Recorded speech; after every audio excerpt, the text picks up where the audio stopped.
देगी। ये जो इलेक्ट्रल बॉन्ड का जो पैसा है, जिस कंपनी का टर्नओवर 10 करोड़ 20 करोड़ रुपए का है और वो पार्टी 50 करोड़ 100 करोड़ रुपए के बॉन्ड खरीद रही है और एक पार्टी फंड में चंदा दे रही है, तो वो पैसे का इस्तेमाल कहाँ हो रहा है? वो पैसे का इस्तेमाल एजुकेशन में तो हो नहीं रहा, ना हेल्थ में हो रहा, ना डेवलपमेंट में हो रहा। उस पैसे का इस्तेमाल सिर्फ और सिर्फ नेताओं की खरीद और फरोख्त में हो रहा है। जिस तरीके से तमाम राज्य में रातों रात सरकार गिरा दी जाती है और आप देख रहे हैं कि सरकार गिरा के विधायक खरीद लिए जाते हैं, तो जो पैसा इलेक्ट्रल बॉन्ड का जो पैसा है, उस पैसे का इस्तेमाल विधायकों की खरीद और फरोख्त में लगाया जा रहा है। जिस तरीके से आज भारत देश के अंदर संविधान का गला घोटा जा रहा है, लोकतंत्र की हत्या करी जा रही है और जिस तरीके से आज लोगों के बोलने के ऊपर बैन लगा दिया जा रहा है। एक और इस देश के अंदर राइट टू स्पीच की आज़ादी है, राइट टू फ्रीडम की आज़ादी है, लेकिन वो आज़ादी जिस तरीके से लोगों से छीनी जा रही है, ये सरासर लोकतंत्र का हनन है, देश के संविधान की हत्या है। जिस तरीके से दिल्ली के मुख्यमंत्री को गिरफ्तार कर लिया गया, वो सबने देखा। आप मुझे एक बात बताइए, हेमंत विश्वा शर्मा, शुभेंदु अधिकारी, मुकुल रॉय, ये सब घोटालेबाज हैं, लेकिन आज इन सब ने भारतीय जनता पार्टी का दामन थामा तो ये सब लोग सारे घोटाले से मुक्त हो गए। यानी भारतीय जनता पार्टी ये कहती है कि या तो आप हमारी पार्टी में आ जाओ, नहीं तो हम आपको उठाकर जेल में डाल देंगे। साल 2014 से पहले कोई नहीं जानता था कि क्या होती है सीबीआई, क्या है ईडी, क्या है इन्फोर्समेंट डिपार्टमेंट, किसी को नहीं पता था। लेकिन आज बच्चा बच्चा जानता है कि अगर कोई नेता नरेंद्र मोदी की खिलाफत कर रहा है तो उसके घर पे कभी भी रेड हो सकती है, किसी भी समय वो जेल के अंदर बंद हो सकता है। तो ये सरासर देश के लोकतंत्र की हत्या है। एक व्यक्ति जो पढ़ा लिखा व्यक्ति है, जो एक गवर्नमेंट जॉब से अपना इस्तीफा देकर आता है सिर्फ इस देश की भलाई करने के लिए, उसको उठाकर जेल के अंदर बंद कर दिया जाता है, सिर्फ इसलिए कि वो नरेंद्र मोदी सरकार की पोल खोलने का काम कर रहा है। आज इस देश के अंदर इलेक्ट्रल बॉन्ड का सबसे बड़ा मुद्दा था, सबसे बड़ा मुद्दा जो भारतीय जनता पार्टी की पोल खोलने का काम कर रहा था, और उस मुद्दे को जो लगातार उजागर कर रहे थे अरविंद केजरीवाल, उनको उठाकर जेल में बंद कर दिया, सिर्फ इसलिए ताकि लोगों का माइंड डाइवर्ट कर दिया जाए। माइंड डाइवर्ट करने के लिए ही अरविंद केजरीवाल को उठाकर जेल के अंदर डाला गया। आज इस देश की स्थिति ये है कि मुझे नहीं लगता कि आने वाले वक्त में इस देश में चुनाव हो भी पाएंगे। लोगों के बोलने के ऊपर प्रतिबंध लगा दिया, एक वोटिंग मशीन जिससे होती है उसको बोलने के ऊपर प्रतिबंध लगा दिया, लोगों के चैनल डिमोनेटाइज हो जाते हैं। आप उसको ये कह देते हैं कि ये झूठी खबर है। एक छोटा सा चुनाव, एक छोटा सा मेयर का चुनाव आप जीत नहीं पाते, उसमें तो आप धांधलीबाजी करते हो। उसके बाद में आप बड़ी बड़ी मशीनों के ऊपर सवाल नहीं खड़े कर सकते। अगर कोई उनके खिलाफ बोल दे तो चैनल को डिमोनेटाइज कर देते हैं। इस देश के अंदर पत्रकार का काम होता है निष्पक्षता को दिखाना, और हम लोग एक डेमोक्रेसी में रहते हैं, किसी डिक्टेटरशिप वाली कंट्री में नहीं रहते जहाँ तानाशाही चलती है। यहाँ लोकतंत्र है, डेमोक्रेसी, और डेमोक्रेसी में सबको बोलने का हक और अधिकार है। और अगर हमें किसी चीज़ में संदेह है तो हम उसके ऊपर सवाल उठाएंगे। वो सवाल उठाना हमारा फंडामेंटल राइट है। अब वो सही है या गलत है, इस सवाल का जवाब तो तब मिलेगा जब उसकी जांच होगी। जब किसी चीज़ की जांच ही नहीं होती, इस देश के अंदर जांच किसी चीज़ की नहीं होती। बेटी के साथ बलात्कार हो जाए तो बलात्कार के ऊपर सख्त कानून नहीं बनता। प्रधानमंत्री नरेंद्र मोदी जी आए दिन विदेश तो जाते हैं, सऊदी जाते हैं, दुबई जाते हैं, तमाम कंट्रियाँ जाते हैं, लेकिन वहाँ जाकर वहाँ के लॉ को नहीं देख कर आते कि किस तरीके से बेटी के साथ बलात्कार करने पर वहाँ पर फांसी दे दी जाती है, या फिर जो है लोगों को बीच चौराहे पर मारा जाता है। सिर्फ ये चीजें नहीं सीख के आते प्रधानमंत्री नरेंद्र मोदी और भारतीय जनता पार्टी का एक ही काम है, मोदी जी गारंटी चल रही है मोदी जी की देश में। अगर मोदी जी की गारंटी देश में चल रही होती तो आप 15 लाख रुपए के मालिक होते, इस देश में 2 करोड़ रोजगार नौजवानों को मिल गया होता, आज देश के नौजवान परेशान नहीं होते। जो सरकार एक छोटा सा पेपर नहीं संभाल सकती, आप उससे क्या उम्मीद लगाओगे कि वो देश को संभालेगी? जिस सरकार के राज में पेपर लीक होते हैं, हॉस्पिटलों में सुविधा नहीं है, नरेंद्र मोदी जी सिर्फ और सिर्फ झूठे वादे करते हैं। मोदी जी का एक वादा सच्चा नहीं है। अगर एक वादा भी सच्चा है प्रधानमंत्री का तो आप मुझे बताइए। पहली बार देश के प्रधानमंत्री, देश के इतिहास में पहला प्रधानमंत्री होगा जो झूठ बोलने का काम करता है। आप सोचिए, मंच से खड़े होकर। सर, मंदिर बन गया अयोध्या में, लाखों लोग डेली जा रहे हैं वहां पर दर्शन करने के लिए। मैं आपसे ये कह रहा हूँ कि लाखों लोग दर्शन करने जा रहे हैं, अपना घर तोड़वा दो, उस पर भी मंदिर बनवा दो। आपको घर में रहने की जरूरत क्या है? मंदिर से रोजगार मिलेगा या मंदिर से लोगों का पेट भरेगा? ये बताइए ना आप मुझे। और दूसरी बात, मैं तो लोगों से कहना चाहता हूँ कि मंदिर की दान पेटी में पैसा बिल्कुल ना चढ़ाएं, क्योंकि ये पैसा जो है मीट की दुकान पर भी जाता है, तमाम जगह पर जाता है, और आप तो कहते हैं कि मीट से दिक्कत है, तो आप उस पैसे को क्यों चढ़ा रहे हो? और दूसरी बात, भगवान को पैसे की क्या जरूरत? पैसे की जरूरत है क्या? पैसे की जरूरत जिन लोगों को है उन लोगों को इस बात से तकलीफ हो रही है, पैसे की जरूरत नहीं है। और बात आप करें कि मंदिर की, मस्जिद की, चर्च की, गुरुद्वारे की, आप जितने मर्जी बना लो, देश का विकास थोड़ी होता है। 22 जनवरी को दिवाली मनी है देश में सर।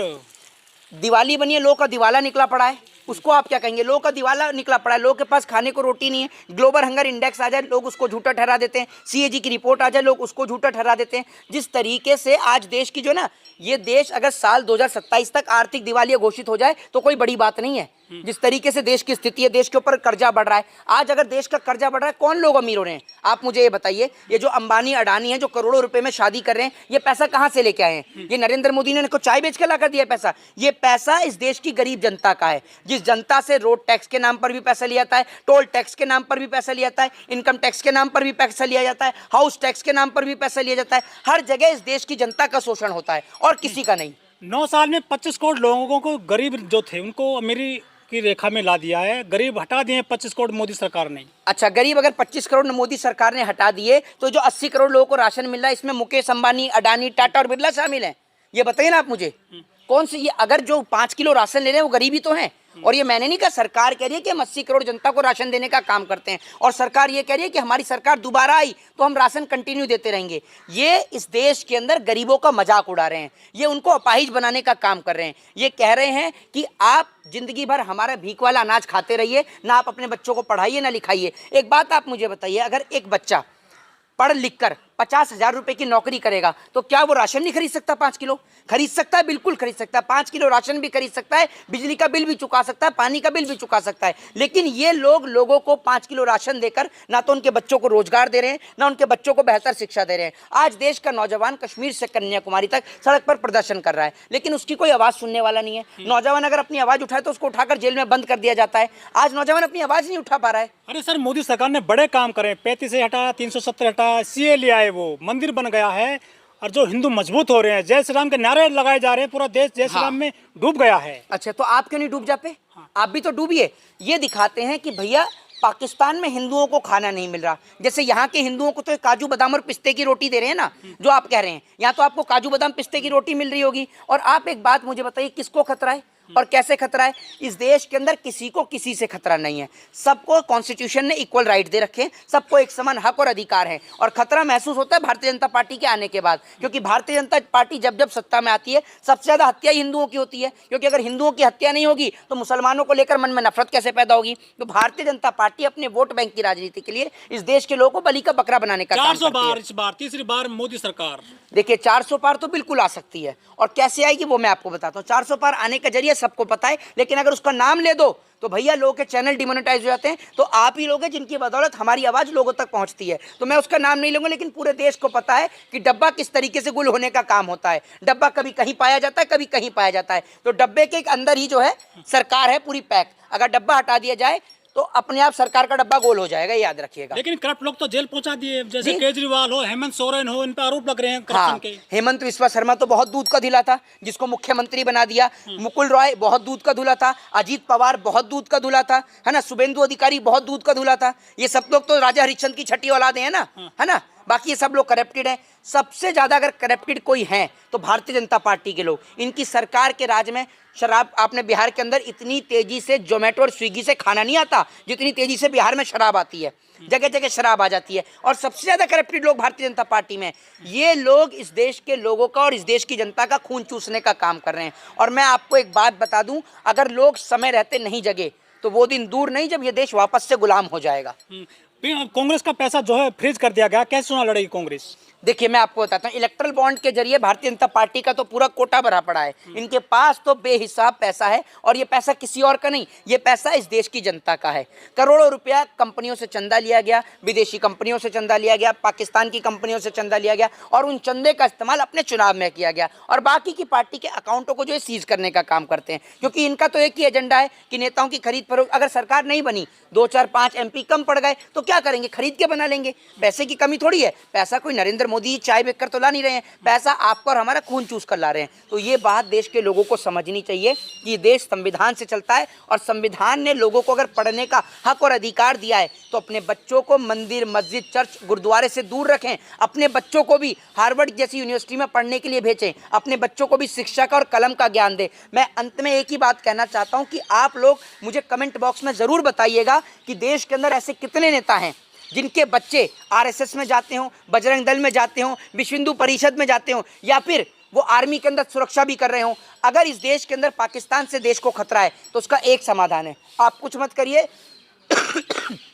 इस देश के नेताओं के बच्चों को बॉर्डर पर खड़ा कर दीजिए। जिस दिन नेताओं के बच्चे बॉर्डर पर खड़े होने लग गए उस दिन देश का एक भी जवान शहीद नहीं होगा। और मैं आपसे पूछना चाहता हूं कि कितने नेता हैं जिनके बच्चे आरएसएस और बजरंग दल में जाते हैं, उनका नाम मुझे कमेंट बॉक्स में जरूर लिखिएगा। 400 पार आते ही संविधान हट जाएगा, बीजेपी के नेता कह चुके हैं इस बार। जी, संविधान इनके क्या बाप की बकौती है जो हटा देंगे? क्या समझते हैं आपको संविधान चाय पानी का ग्लास है जो हटा देंगे आप? ये देश चलता है संविधान से, ये याद रखिएगा। संविधान इस देश के लोगों की आत्मा है और अगर आत्मा को लोगों के शरीर से निकाल दिया जाए तो शरीर मुर्दा हो जाता है। तो इस देश की आत्मा है संविधान, तो संविधान को हटाना तो इम्पॉसिबल है, क्योंकि इस देश के अंदर मोदी जी से ज़्यादा चाहने वाले संविधान के ज़्यादा चाहने वाले, याद रखिएगा। मोदी जी को इतना नहीं चाहते जितना संविधान को चाहते हैं, और संविधान की बदौलत ही नरेंद्र मोदी जी प्रधानमंत्री बन पाए हैं। अगर संविधान नहीं रहेगा तो ये याद रखिएगा मोदी जी भी प्रधानमंत्री नहीं रहेंगे। जय हिंद, जय भारत।